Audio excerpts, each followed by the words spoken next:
Live, we have 4 simple rules. Number 1, we don't discuss politics, ever.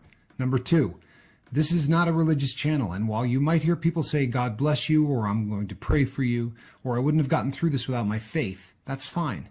What's not fine is to say, my God is better than your God, or here's why you're not getting into heaven. It's not going to fly. Number 3, we believe wholeheartedly if you can't control your tongue, then you can't control your life. So while on board, there's not going to be any cursing in the live chat, period. And number 4, there is no room for mean people on the Lifeboat. Because we discuss very sensitive things from people's past in our group setting, we got to protect those people.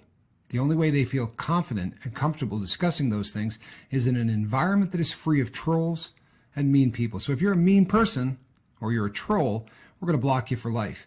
And if your account happens to be less than 24 hours old, we're probably a little suspicious right from the word go. Why? Well, because there are people in this world who enjoy being cruel solely for the sake of being cruel. It's not going to fly here. But if you're here because you're trying to get sober and live your best life, then you might find that the Lifeboat is just that, a lifeboat. I'm Captain Tommy Scoville, and we will see you on deck.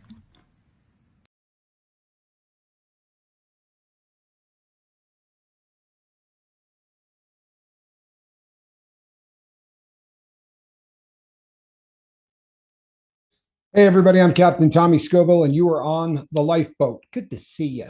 Tell you something, man. It's been one of those days that was, it's been a roller coaster. You ever have those where you just get there, you get a ton of rotten news, and in between each little segment of rotten news, you get something fantastic that happens.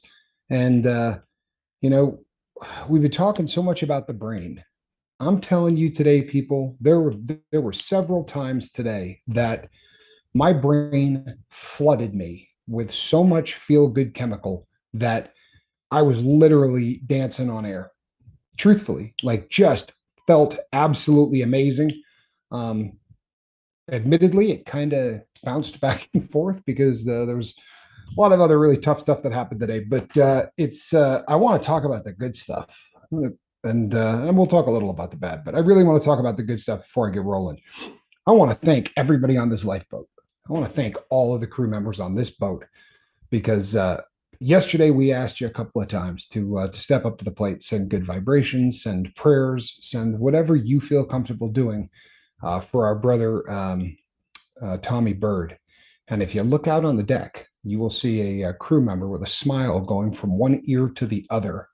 His feet are hovering about 1.5 feet off the deck. If you remember the story, our brother was going back to the probation board for what is commonly referred to as a revocation hearing, meaning they're going to take a look at what you did, and there's a chance they're going to revoke your parole, and they're going to send you back. That's the purpose of that hearing. And I'll be really honest with you, far more often than not, that is how they end. But we all know, if you've been on this boat for any length of time, you know where Tommy Bird's at. Like you really do. It just screams. This is a cat that's doing absolutely amazing.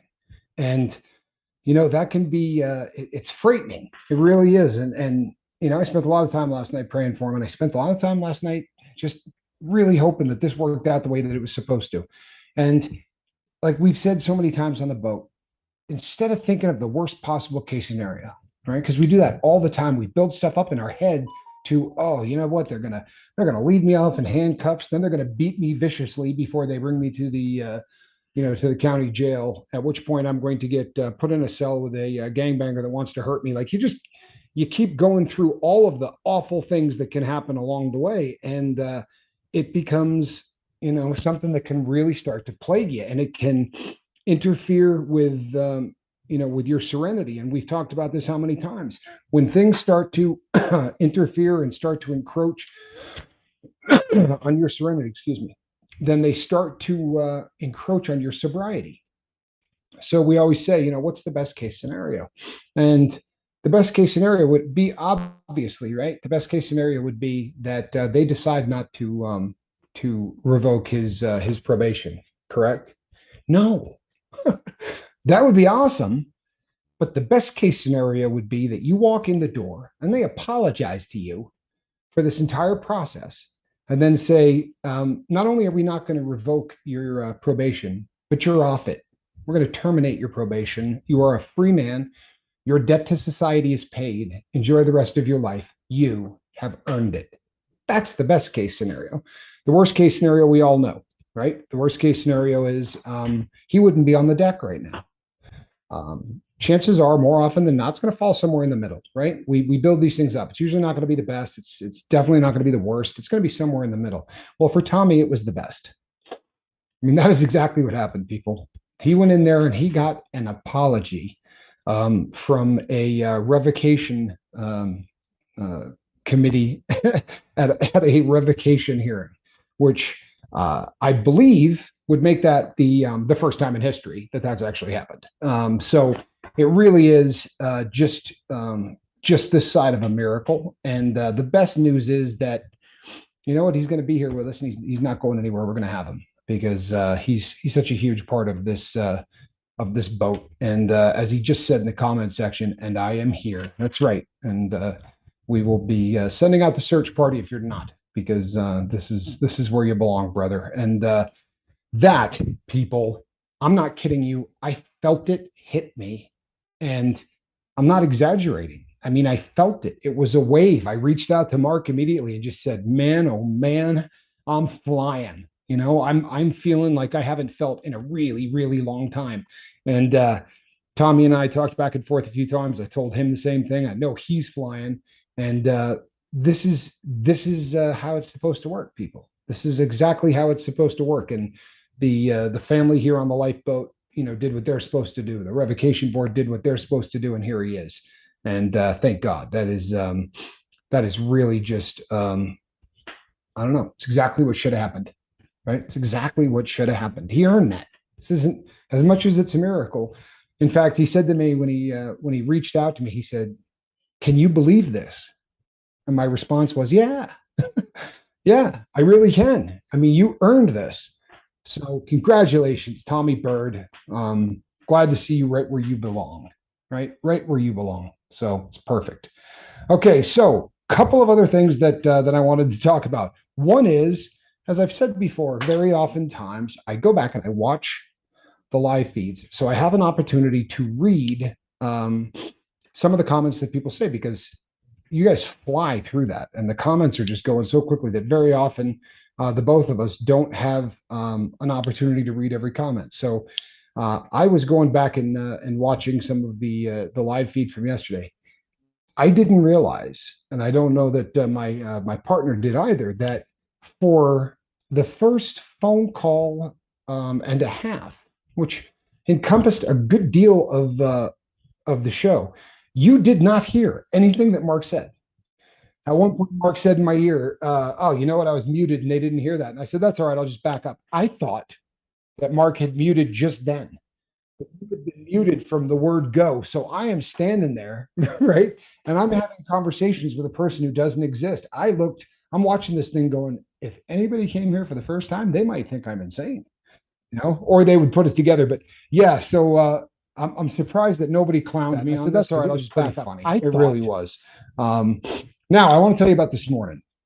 This is, as I've said before, I lost a lot of sunrises when I was incarcerated. You know, you don't have the opportunity to watch the sun come up unless I mean, if you win the lottery, you get on the side of the prison where you can watch, you know, the sun come over the horizon. It's the odds aren't good in your favor. Sometimes it happens, very rarely. There are, you know, just by math, if you're lucky, it's half the joint. Very often it isn't even that many. But for the majority of my sentence, I didn't see the sun come up and I didn't see it go down. And it was I said to myself, I'm really going to try to catch as many of these as I can before I leave, because leave the planet, because it really is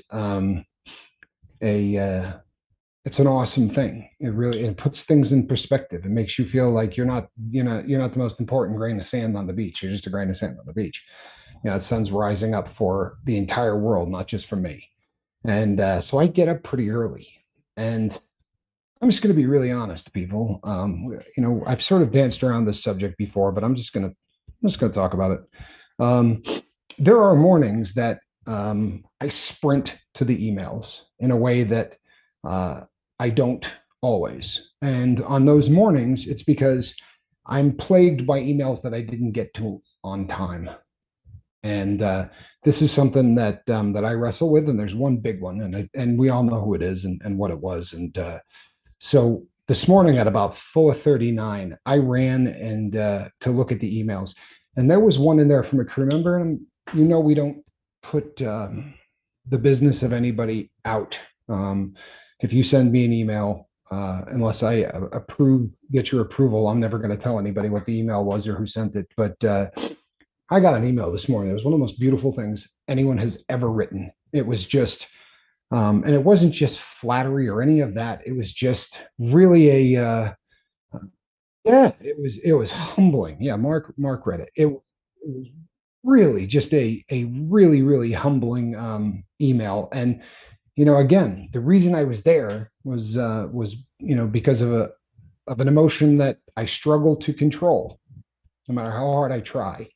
And it was amazing how fast this changed my mindset. And it got me thinking, and we've been talking so much about the brain.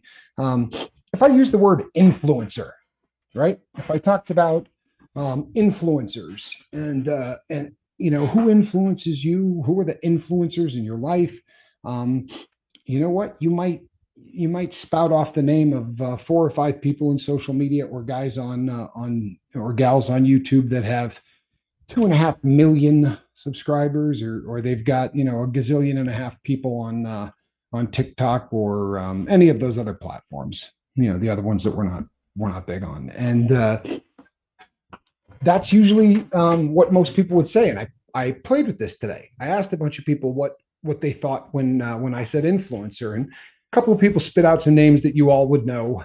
Some of the big names in social media. And here's the thing. I saw someone just recently in the last 4 minutes said, I'm having a very difficult time forgiving myself. Right. And this is a phenomenon that all of us wrestle with, whether you're recovering from addiction or there's somebody walking the planet. We all struggle with coming to grips with the things that we've done in the past. And, why is that? Well, the reason is that we have 50,000, right? This is the new science. We have 50,000 individual thoughts a day, right? Separate, unique, and individual thoughts, 50,000 of them. Like, you start breaking that up, it's a difficult thing to wrap your head around over the course of the amount of time that we spend awake. Am I right? I mean, that's heavy. If I said to you, how many of those are positive? What percent of those are positive? Everybody would toss out a guess. I'll bet you that the vast majority of you would guess way, way too high. For the average human being, the percentage of positive thoughts work out to be 10%. So what that really means is that during the day, you spend 40,000 individual thoughts or internal monologues or the voice inside of you or whatever you want to call it that is crapping all over you. Seriously, your worst enemy. You're not going to make it. I know you're a failure. You're not good at this. I don't even know why you bother doing this. One of the things that has just been great for me, and I know it's been great for Mark. Boy, if you want to develop some thick skin, I have a piece of advice. Start a YouTube channel. I knew exactly what you were going to say. I was like, yeah, there you go. Start a YouTube channel. And here's what happens. People will bring up your past, and the amazing thing is that our resume is our past. We came here and laid it all on the table. Here's who we are. Here's what we've been in trouble for. Here's the drugs we were addicted to. Here are the people we ripped off. Here are the women I did wrong. Here's blah, blah, blah, blah, blah, all the way down the line. And you know what? We've never come here and said, we're really good dudes. We're really good people. I mean, you talk about a couple of good guys. I mean, forget about it. Mark Wages, Tommy Scoville. I mean, it's just top of the food chain. What we've said is we're sober. We've said is that we've been able to get a really, really ugly affliction under control. That's the only thing that we take credit for. And in the process of doing that, we screwed up a lot more than most people. That's right. Full of Hope says, well, if that's true, then 10% good thoughts are used up here on the Lifeboat because it's all above love here. You know something? I'm really glad you said that. It's a great segue because the truth of the matter is, what do you choose to program yourself? We talked about this last night. You have to reprogram your brain, and you're going to do that, or someone else is. It's that simple. Yep. You're going to do that, or someone else is. And we turn on the news, right? And the news is there to tell you what's going on in the world, correct? Wrong. Addict says, Addict says, well, that's what I go through every night. Instead of falling asleep, I get thousands of thoughts running through my head. You do, I guarantee it. Yep. And so many other people do. You have to reprogram the brain. We've talked about this at length. By the way, welcome to the Lifeboat. If you've been here before, I'm sorry I don't always catch everybody in the comment section. So, but welcome to the boat. If you've heard some of the stuff we did here recently, we talk about a part of the brain that basically decides what you're going to do and how you're going to react. It's called the striatum, and it's the midbrain. It's the part of your brain that is the reactionary part of the brain. If I feel like this, here's how I'm going to react. And it's done without thinking, right? It's just instant. How many times have you been driving home and you get in the driveway and you go, I can't remember the last 3 miles. Like, I don't remember any of it. I don't remember if I saw a car. I couldn't tell you if I caught a red light, right? And you start thinking, good Lord, how did I not kill somebody, right? I obviously phoned that in. I wasn't even driving. Like, I don't know what happened. That is the reactionary part of your brain taking care of business. You've done it so many times that if red lights in front of you light up, you hit the brakes, and your brain can be doing something else where you're not thinking about it because the reactionary part of your brain is taking care of business. It's not two separate thoughts, mind you. If it was, you'd get home and go, yeah, while I was thinking about what a loser I am, I hit 2 red lights and somebody almost ran me up. No, all that is just done on autopilot, right? And we've all experienced this. So we have to reprogram that part of our brain. And the hard part of that is this. You've got this deal here in the front, right? The oblongata. Well, it's right there in the front. It is the frontal lobe of the brain, and it is the part of your brain that handles reason, right? Analytical thought, critical thought. It doesn't develop till you're 7. True story. That's why when you see kids, they live in a completely different world, happier than anything to sit on the ground and play with a stick, right? And a ball of mud and a rock. And they have become the coolest toys in the entire world because they live in a completely different world that doesn't have the rational, discernment that we do as adults. That doesn't happen until we're 7. But unfortunately, a lot of the programming happens before then, right? So you're a little kid and you say to your parents, hey, you know what? Can we go to Disney World, please? Is there any chance we can go to Disney World? And you get the, no, we can't do that. And you say, why? Why can't we go? Why can't you do that? And on an off-the-cuff response, one of your parents says, you know what? Because you're not a good boy anyway. You know what I mean? You haven't cleaned your room. You haven't done this. You haven't done that. All they heard is, I'm not good enough to get what I asked for. Yep. And you're going to carry that around like a backpack for the rest of your life. You may not remember it. You may have no conscious memory of that discussion, but it gets programmed in. So as you start to get sober and you start to look at the things that you've done in the past, you really have got to say, all right, I'm sweeping out the attic and I'm going to redo all of this. Hey, no pun intended, attic.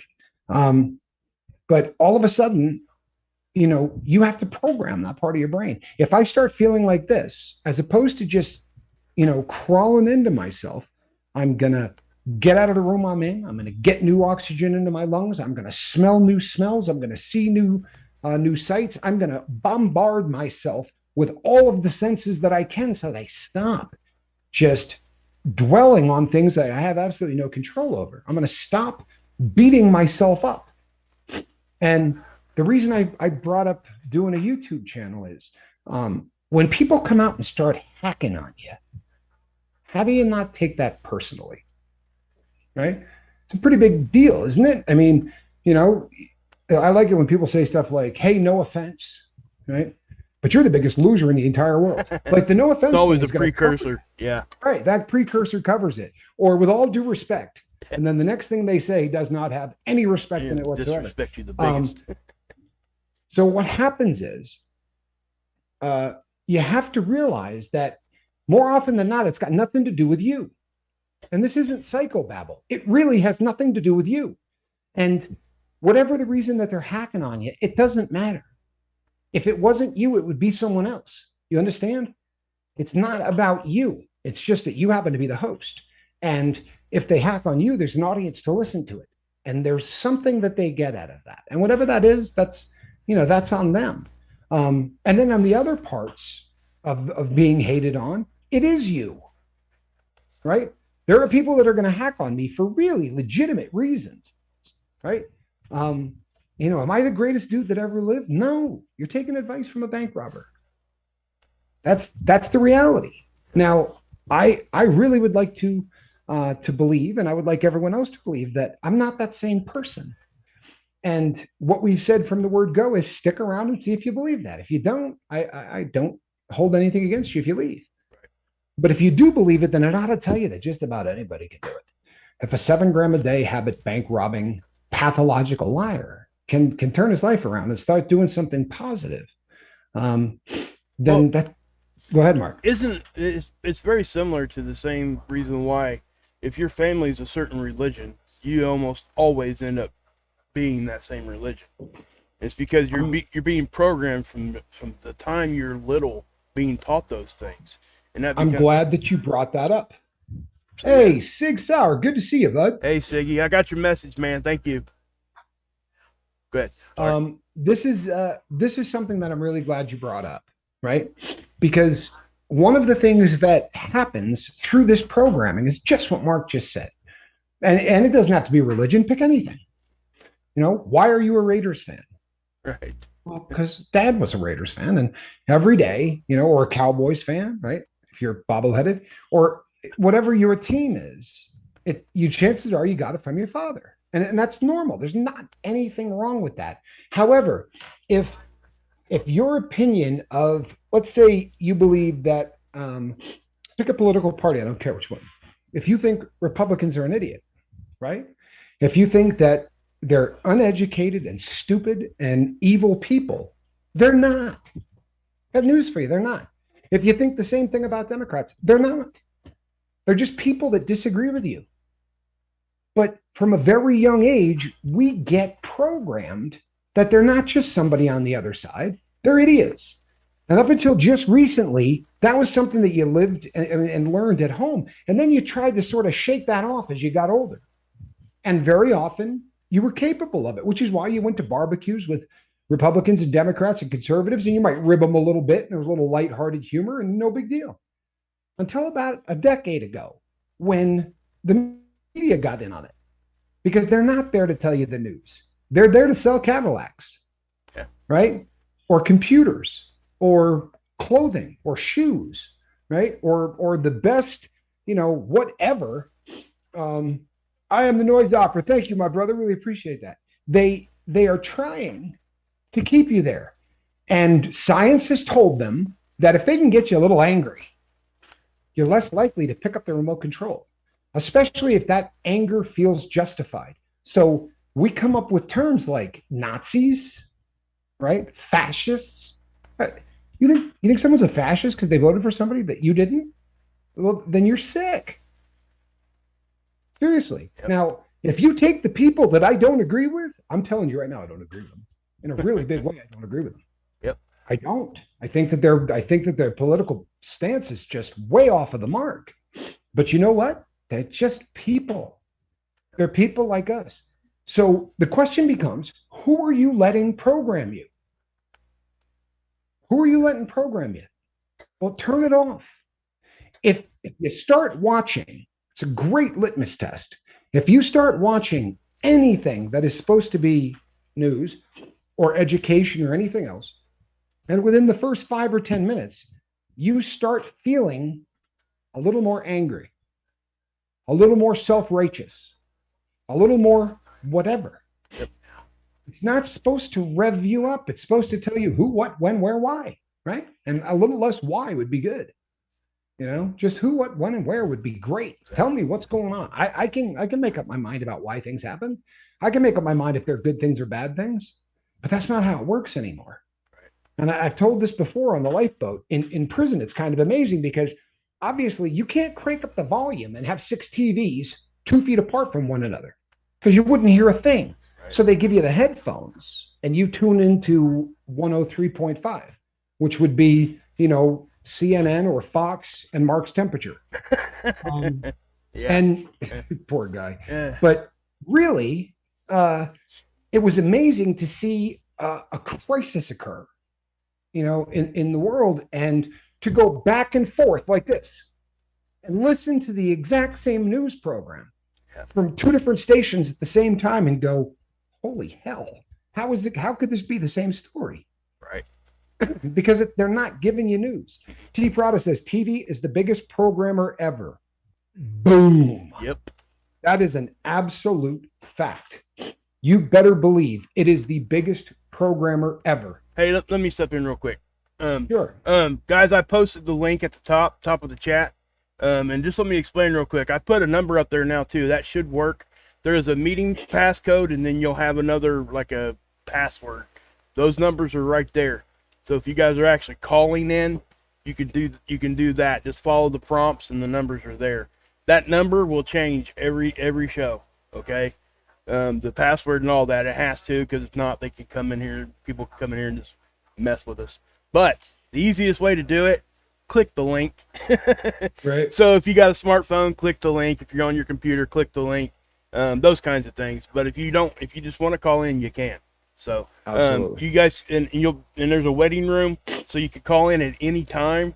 You even got background music. It puts you in hold. So it'll play background music to you, and you'll sit there and just wait, and I'll admit you in when it's your turn to talk. So if you guys want to go ahead and start coming in, you can. If not, we understand. But yeah, sure. If you guys disagree with what Tommy's saying, if you agree, come in here and tell us. We want to hear it. So the number of people in the comment section that have said, I quit watching TV in whatever year, is astounding, but it shouldn't shock you. It's the reason that we don't hack all over each other or demand to know who you voted for before we can call you a friend, right? Because a lot of people here said, like the Major said, it's called TV programming for a reason, right? Oh boy. I mean, and there really is something to that. I mean, they have think tanks of people to find out exactly. They want to know at what point you turn the channel. And if they get a Nielsen rating over a certain point at a certain time, they'll go analyze what was happening on that time and say, we're never going to do that again. We're never going to do that again, right? So they obviously don't like that. Well, what if it's the truth, right? Well, let's talk about truth real quick. Brandon, I love this boat. This boat deserves a like. Thank you, my brother. I really appreciate that. I mean that. And the likes have been piling up, people, and the crew is growing because of it. So, you know what a fact checker is, right? It should be self-explanatory, right? I mean, you shouldn't need a damn definition for what a fact checker is.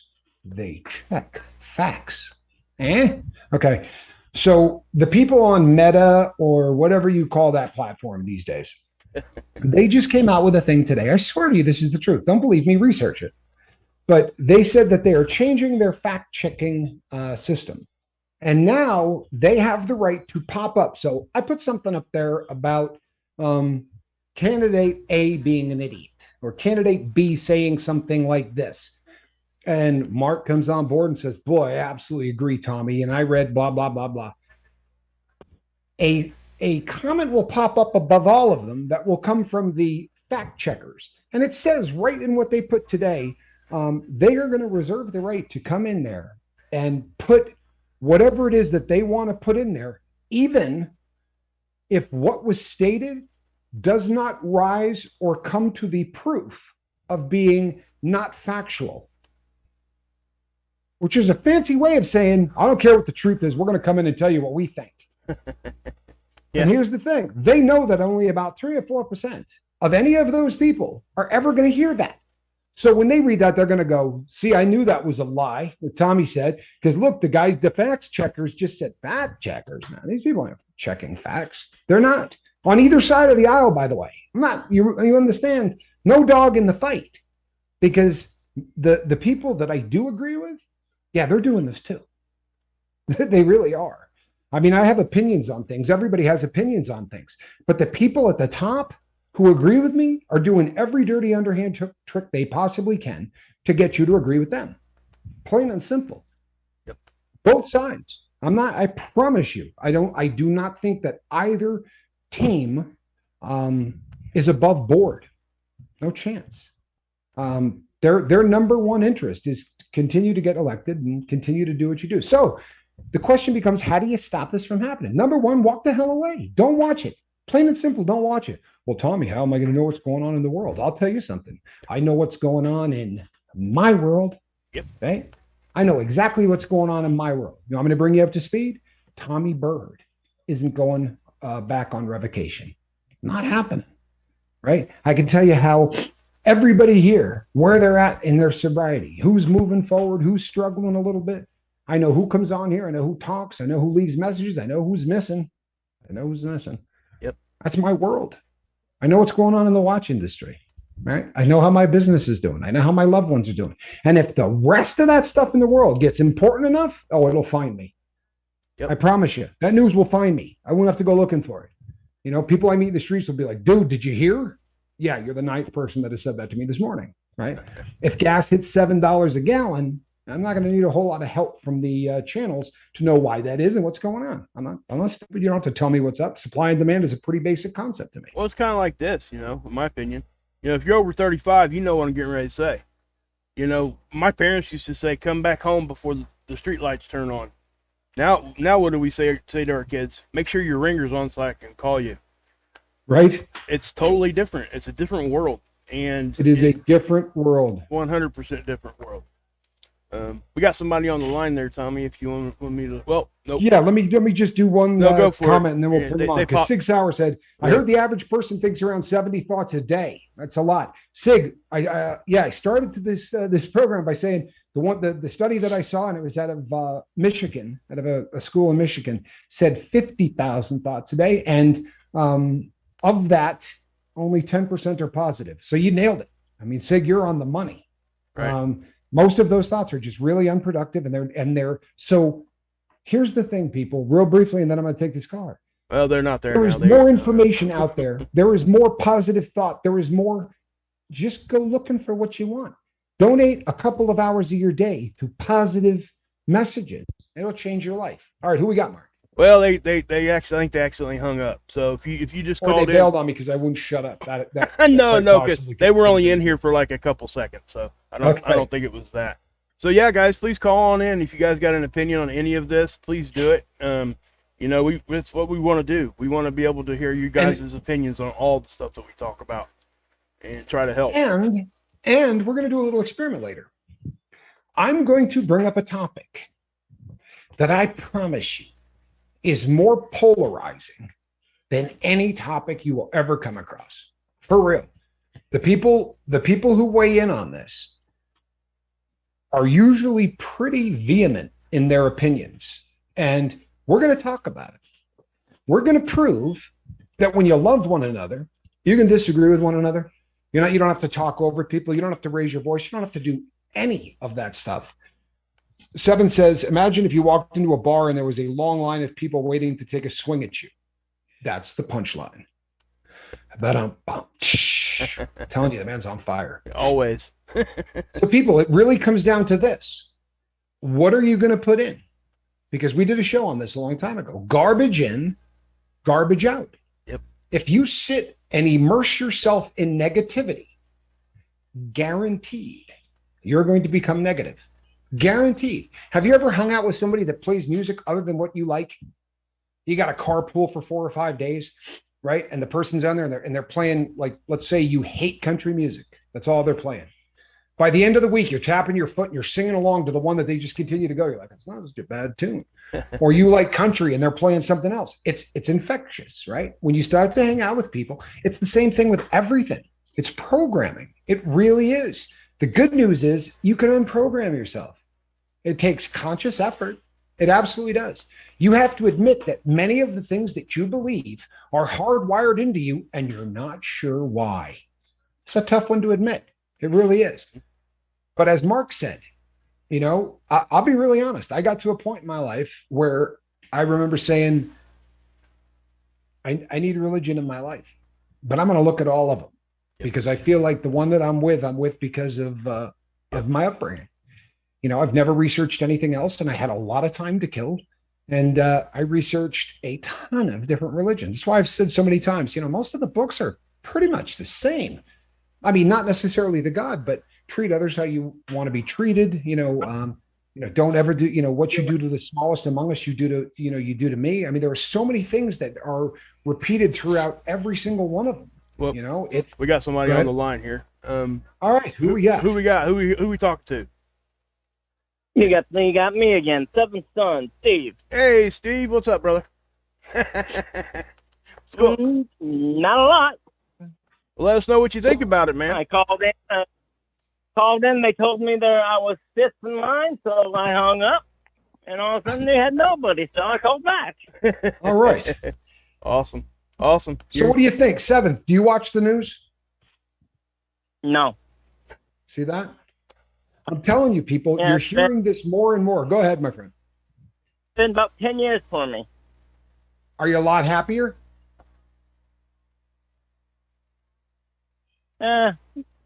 When I think about how much time I waste watching YouTube videos, I kind of get a little depressed at myself. But other than that, yeah. You know what? I'm glad that you said that because I hear this from other people as well. And I don't know. It's pretty much my only form of entertainment. And the reason being, it's usually single camera. So I'm not seeing a bunch of editing jumping back and forth, which is, what messes with my particular ailment and causes migraines and things like that. Hold on one second. I tried yesterday. To be honest, I really not fit for it right now. Trying to stay positive, so I don't want to bring anyone down. It's the power of positivity. Never worry about bringing anybody down here. Yep. It's like hanging out with a group of 10 people, right? And 9 of them get high and do drugs. The really good chance is you're not going to bring those 9 people up. You're going to end up a drug addict. But it is the exact opposite on the other extreme. If you come in and you're feeling down, 200 people, 150 people, 9 people, they're going to raise you up. You're not going to bring them down. It's a sheer numbers game. And if you're in a bad place, that's why we're here. But Seventh, I got to a point where I started to get a little more critical with the things that I watch. And the nice thing about this platform is that like 400 hours a second or a minute or some one of those figures is correct, get uploaded to this thing every single, it's endless, right? The amount of material that is on here. So I've just begun to seek out things that are going to make me feel good. I seek out things that are positive, and I seek out things that basically throw all of us in the same basket, as opposed to separating us all into as many little different baskets as we can. And it's made me a whole lot happier. It really has. Yeah. I agree with all that. And we just got, at some point in our lives, though, I think all of us, we have to look at that programming we had, but we also have to release the responsibility that came from our family programming and take that responsibility on yourself. Quit blaming it backwards. That's huge. When you become an adult, you really have to grab a hold of that because you're able to change it now. Now you understand what's been going on, and you need to look at who you are and what you're doing, and if that's what you need to do and make a change. Quit blaming it on stuff that happened to you when you was a kid. There is a lot of things that happen to you when you're a kid. I get that. No question. And me too. No question. Same thing with me. But the only way you're going to move forward is if you're able to at least acknowledge that, you're not there anymore, and you're able to go forward with something new. So that's you can't move forward if you live in the past, and blaming others for things, that is living in the past. And you make a good point, because are they to blame? More than likely. Yep. So let's say that, we just dump all that on them. Well, of course it's their fault. Okay. At what point does it become your wHO? My question, I mean, my answer to that would be the very moment you realize it. When you start to say, I think the reason that I'm screwed up is because so and so did this. Well, now you're aware of it. Now it's no longer a subconscious thing where something from your past is eating at you. Now the ball's in your court. And what you do with it from that point forward, I'm afraid, falls on you. And there are people I know that don't want to hear that. I'll get a little hate mail, but I believe this. This is, I think, wholeheartedly what I believe. I think it's kind of like this too, though, guys. If and I know we've been talking a lot about putting blame here, there, or wherever, but say you go out and you break your arm riding your bike, right? Yep. What if you went and told somebody, well, it's because I was riding my bike, or, hey, I fell off a wall. Whose fault was it? It doesn't matter. Your arm's still broke. You still have to fix it. It doesn't matter how it happened at that point. You just want to get better. And that's exactly what we're talking about here. You need to quit looking and blaming people. You need to look at your past because you have to deal with it. But as soon as you can get rid of that pointing that finger at somebody and that being the focus, you need to bring that focus back around to find out where your peace is, and that's where you need to be. And just quit pointing at blame this, blame everybody, blame myself, blame all that. I mean, you could blame yourself the rest of your life. Is it going to help you? No, you're just going to be down in the dumps for the rest of your life. And nobody wants to be that way. So blame is a horrible thing. I'm not saying we don't need to be accountable. That's a different thing, guys. Okay? But to move forward, you've got to be able to pull that blame off of all of it and just get to the meat of what the issue is. So anyway, yeah. No, you're on fire, man. I think that's it's so key. It really is. And again, I mean, you could disagree with me, but I really believe that with knowledge comes accountability. And when you realize that, you know what, we'll bring up a word that'll probably bury this, this video, but I think it's an important one. Racism. I'm telling you right now, that is a learned behavior. Yeah, it is. Hate is a learned behavior. I promise you that hate is a learned behavior. And, there was a period of time in my life that in school, back in high school, there was two people we were vicious to. I bullied two people in high school. I really did. And for a lot of it, there was a good period of time where I was sort of the anti-bully kid. But it was toward the end of my high school career. There were two guys that I was just really, unmerciful to. And believe it or not, it's a true story. I reached out to these cats in my 30s and apologized to the pair of them. And it was, I'll never forget it. One was very easy to find because he registered with my former high school, knew his address, his phone number. And I called him and I just said, I was a jerk. And he said, his response literally was, well, it was the 80s. Everybody was a jerk.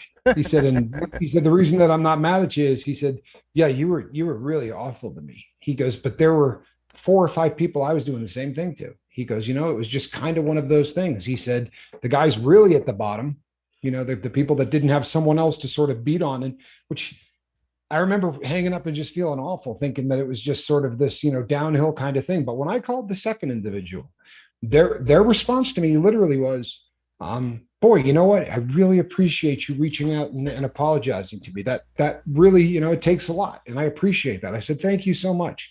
It doesn't get you off of the hook for the things that you've done in your past. I was like, damn, you know what I mean? I was really kind of hoping for the, hey, you're forgiven. Reunion. And that wasn't what I got. And I said, well, I guess I understand that. And the person's response was, if you really want to move on, then you do it by trying to right wrongs everywhere you see them, and you try to leave the earth a better place than you found it. And smart person. Yeah, right. Very smart. And I talked to someone else about it, and I said, I'm not even going to go into the reasons we picked on the kid because it's just. But I talked to someone, years later, and said, I apologized to the guy, and the guy, he said to me, "Boy, you're really glad you did that on a telephone." And I was like, what do you mean? He goes, you should see him. Apparently, somewhere along the line, dude got into sort of beefing up, and maybe it was from it was a response, but he just said that he would tear your head off. Wow. He's like a bottle cap. He would just remove your head. And but he wasn't, like I said, he didn't forgive me. Yeah. But he was but he was kind. He wasn't mean to me or anything like that. Yeah, and unfortunately there are those people that, and I know this is going to kind of sound funny, and I really don't mean it to be extremely funny, but it is kind of comical. But those people that do get picked on, that are at the bottom, they oftentimes are the ones that are sitting in their bedroom with a Speedo with a stick of lipstick and writing names on a wall. you know what I mean? But that's what happens, and that's how bad it can affect people. And if you never know, that person could have been that person. Maybe he just took your name off the list, Tommy. I don't know. I don't know, but that's just what it is. But to be serious about it though, there are people that really does, and that shows how much we were influenced as a child, and even into our teenagers. And they made a movie called Mean Girls. Come on, guys. Yes. You know what I mean? Yep. I'm familiar with the film. Yeah, that is such a key thing to it's everybody can relate, because they either experienced it or they've seen it happening. When you're in school, that happens. I don't care who you are, you see it somewhere. And I will say this, the whole anti-bullying thing, that thing has really, that kind of movement and that kind of way of thinking has kind of calmed a lot of that down. I see it with my own kids, because it's not like that like it was when I was in school. Right. Thank God. We would run through the halls, making fun of people, and and I'm not going to use the R word, but that's, making fun of people like that, and just doing what kids do back then. And the teachers didn't even stop you. No, you're right. That is something that has occurred to me many times. The things that they let slide. Great comment, by the way, by Sig. Sig says, when you catch yourself thinking something negative about yourself, calling yourself names, disrespecting yourself, or berating, judging yourself, interrupt it by staying busy. Got to go to a better place. He's right. Yep. Like Mark has said so many times, you're not going to be able to keep both of those thoughts juggling at the same time. And what we're trying to do, people, the whole reprogramming, it sounds simple, right? It's just a word that makes you think of a computer. But what you're doing is you're taking the unconscious from the middle brain and you're moving it to the front. Yep. So when you're laying there in bed, addict, right, or anybody else, and you're thinking, you know what, I'm a loser, I can't sleep, life isn't good, I'm in debt, all of these thoughts, whatever's keeping you awake, the first thing to do is to identify. We got somebody else in here. Sit there and let it run wild on you, you're done. But if you can say to yourself, you know what, I'm going through this, I'm having those thoughts, right? That's the first part. You just literally went from here to here. Now, come up with the next one. Right. Start thinking about something else. Go ahead, Mark. Somebody else come in? Okay. Okay. Can you hear me? Yeah, I can hear you. Okay. Who are we talking to? This is Truth. Hey, Truth. What's up, buddy? Hey. Hey. How are you, Truth? Doing better than I deserve. And struggling, but yeah. Well, you know what? There's the journey that we're on is a struggle. It really is. We're in the beginning. For me, all I was hoping for was more better days than bad. But this is really almost the perfect subject matter for anybody. If you're out there and you're struggling, so much of the word struggle literally is taking place in the brain. And when you hear stuff like that, you think, well, now, the fact that I owe rent and the fact that this is happening or that's not in the brain, that's in the real world. But it's how you cope and it's how you deal. Like Hugh used to say to me, on a scale of 1 to 10, right? It's all about perspective. Yeah, they ask me that in the hospital all the time. Well, you know what? How depressed are you today? Or how much anxiety are you feeling today? I'm like, well, it's getting better. Well, Truth, how about this? His thing was, at the time, my dad was still alive. So he used to say to me, what's the worst thing that ever happened? And it was a different thing at that time. But today I would say the loss of my dad. That was pretty much the lowest point of my life. So yeah. That's a 10. So what's the least? Stubbing my toe, right? That's probably a 1. Dropping a watch, right? That's a 1. Not that big a deal, but still frustrating. So when I start really going through it, I really start struggling and feeling like I will take whatever's going on and say, all right, where does it fall on that spectrum? And once again, I'm taking it from the reactionary part of the brain and I'm bringing it to the front, and the frontal lobe of the brain, where I can actually concentrate and let my conscious brain work on it. And I'll say, like the watch that came in the mail destroyed. I paid a lot of money for it. They started instantly arguing with me. Well, you did that when it got there. And I started into my meltdown. And then I could hear Q. Where does it fall on the scale? Well, it certainly isn't a 10. Right? Right. So if it's fallen underneath a 5, so it's me. It's not the incident. It's how I'm responding to it. And I'm not saying you don't have big stuff in your life. I'm just saying that everything, you need to put through that. It is. Go ahead. It's in your brain. It is. I am my own worst self-critic.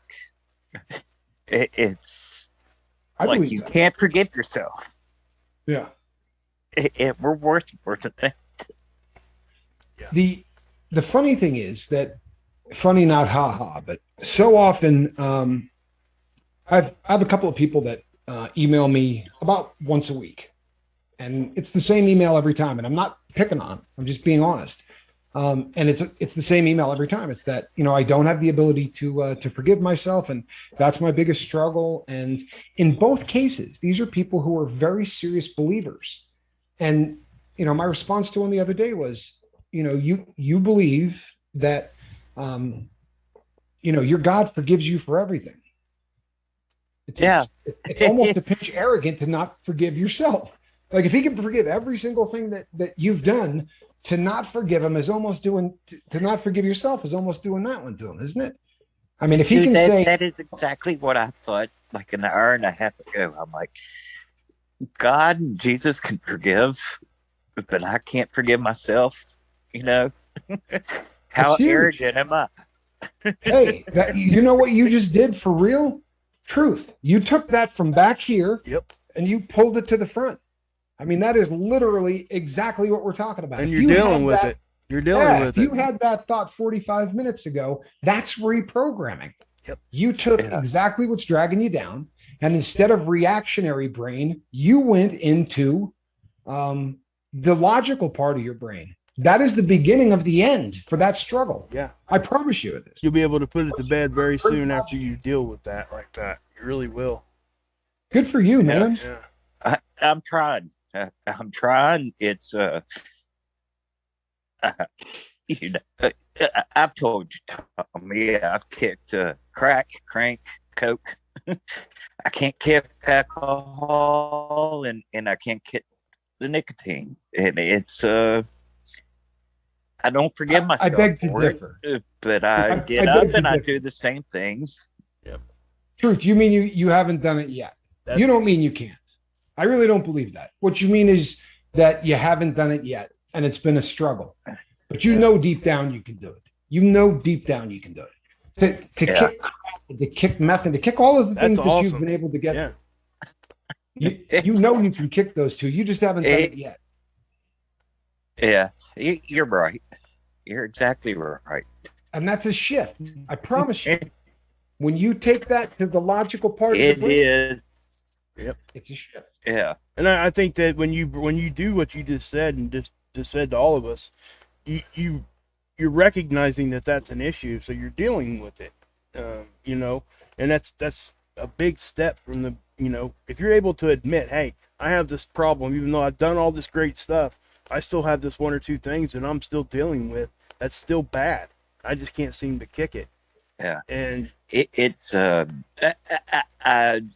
time I went into the hospital, they gave, and I have fought against the idea of Alcoholics Anonymous for most of my life.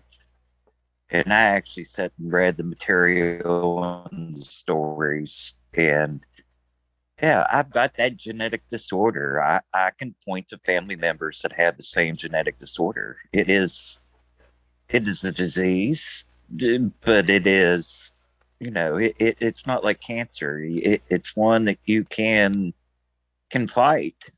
and you just have to be self-aware, and you have to forgive yourself. It's a treatable disease. That's what it is. We say love is the answer. Yeah. You know, And it's really funny. Yeah. I mean, you could be doing this show. I mean, honestly, Yeah. Each time you bring up a problem that you have, you also come right out with the solution. And I don't know whether you're doing this when we're not there, but you are very successfully using the frontal part of your brain to look at this. You hear people say all the time, you know what, I just can't quit this, or I just can't do that. And I know Yoda said it, right? But whether you say can't, you say can, you're right either way. And once you start to realize that you absolutely can, then everything changes. It might not change instantly, it might not change overnight, but trust and believe everything will change. And I see great things in your future. And I'll tell you something, you got one of the great sense of humors on the boat. We love you, brother. That's no kidding. Hey, I love you both. You all help me so much. It's such a cool thing to say. It is. Yeah. I can't tell you guys how much that means to me and Tommy both when you guys say stuff like that. It's really what fuels us to keep moving. It's our drug of choice. Yeah, pretty much. Yep, exactly. Yep. Oh, it's just like it's helping other people for me. And I always identify as an empath, but it is cathartic to me. It helps me more than I think I help other people. Well, then you're in the right place, my brother. You really are, and you're a huge part of this boat. Don't ever forget that. Well, you really are. You know what? Truth, Kylie just made a comment saying she kicked the nicotine habit of 12 years, 2 packs a day at some point. So I mean, and I know you already know this. You know, it can be done, and it's hard. I've always said, I've always said since from the beginning, nicotine and alcohol has got to be the hardest things to try to kick. They're legal and it's everywhere around you. So, and society doesn't jam it down your throat, you know, like everything else. Yeah, exactly. They don't shame you. It's not shameful, right? And you know, and again, I do think that a lot of that's programming, because there is a reason why, like, you know, kids grow up and smoke. Right? Their parents probably smoked. For me, I actually had a reverse reaction. I went the opposite direction of nicotine, because I'd be in my car with my mom and dad right in a rainstorm, and they'd be smoking. I'm like, Dad, roll down the window. And I'm telling you what, it'd be 2 or 3 hairs thick. He'd crack that window. And it's like, man, I just wanted to, but I ended up with a headache. I mean, it was, but yeah. I remember you saying this a few other times. Mark said he'd look over and wouldn't be able to see his mother. It traumatized me, man. It's not funny, but no, the way you described it that time, you're like, I'm looking for my mom. I can't see her because the smoke is so thick. Yep. Oh, it killed me. Yeah, and that's back when we had the old wings on the windows, remember? Yeah. Or they'd open that little wing out, and they wouldn't even put the cigarette over there by it. And it'd just be like, what are you doing? But no, I get it, Truth, and